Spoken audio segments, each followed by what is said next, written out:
Recently एक धर्म संसद का आयोजन किया गया और उसमें कालीचरण महाराज ने गांधी जी को लेकर एक टिप्पणी की। यूं कहें कि कुछ अभद्र शब्दों का इस्तेमाल भी किया और इसको लेके काफी हो हल्ला भी हुआ। और फिर मुझे बाबा साहेब अम्बेडकर का एक स्टेटमेंट याद आया, that is MK Gandhi beyond criticism. तो इस वीडियो में मैं बात करूंगा कि क्या फ्रीडम फाइटर्स को हमें क्रिटिसाइज करना चाहिए, क्या फ्रीडम फाइटर्स को हम क्रिटिसाइज कर सकते हैं और क्या सभी फ्रीडम फाइटर्स को हम एक ही नजरिए से देखते हैं। देखो, मैं बायस्ड हो सकता हूँ, इसलिए मैं इस पॉइंट को दो फ्रीडम फाइटर्स को कंपेयर करने के लिए मैं बाबा साहब अम्बेडकर या उस टाइम के किसी और लीडर का सहारा लूंगा अपनी बात को सिद्ध करने के लिए। और हाँ, इस वीडियो में मैं किसी को सही या गलत नहीं कहना चाह रहा हूँ, मैं बस आपका ध्यान उस तरफ खींचना चाह रहा हूँ कि हम लोग कितने हिपोक्रेट हो चुके हैं। तो बने रहिए वीडियो में अंत तक। अब शुरू करते हैं। चलो भाई। भारत एक सेकुलर देश है, हम सब जानते हैं। क्यों जानते हैं?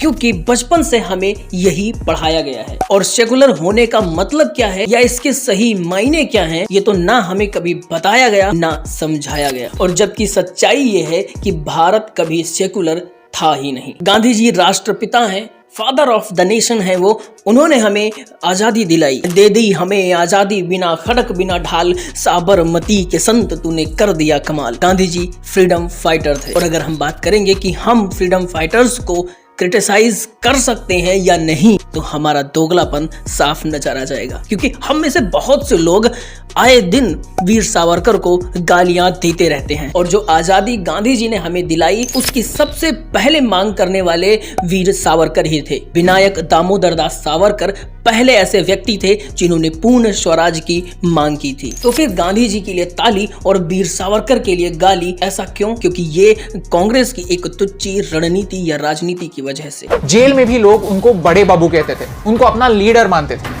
He was a barrister. He knew his rights. He never asked for mercy. He wrote to understand his status as a prisoner. Even prisoners have rights. He did whatever he could to get out, not for his own good, but for the good of the country. अगर ये facts जाने बगैर हम उनको कायर करार दे देंगे, तो फिर ये सजा काला पानी की सजा से भी ज्यादा बुरी होगी। बाबा साहेब अम्बेडकर ने वीर सावरकर की तुलना भगवान बुद्ध से की थी और कहा था कि दलितों के लिए सावरकर ने जो किया वो उनके लिए भगवान बुद्ध के समान है। और गांधी के बारे में अम्बेडकर ने क्या कहा वो आप खुद ही सुनिए। He was, in my judgment, you see, an episode in the history of India, never an epoch maker.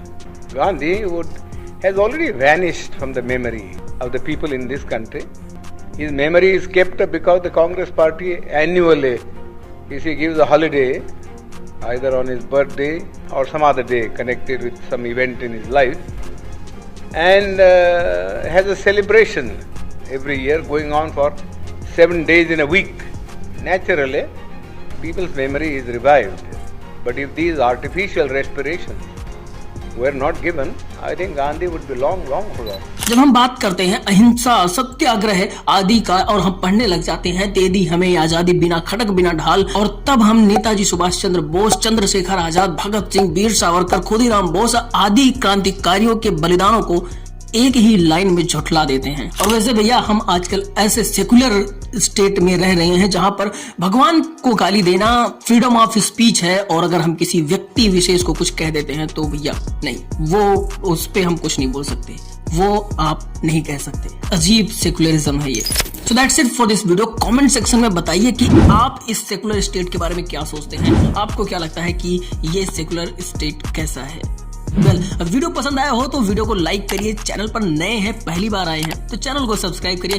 मिलते हैं आपसे नेक्स्ट वीडियो में। टिल देन खुश रहिए, मस्त रहिए, तंदुरुस्त रहिए।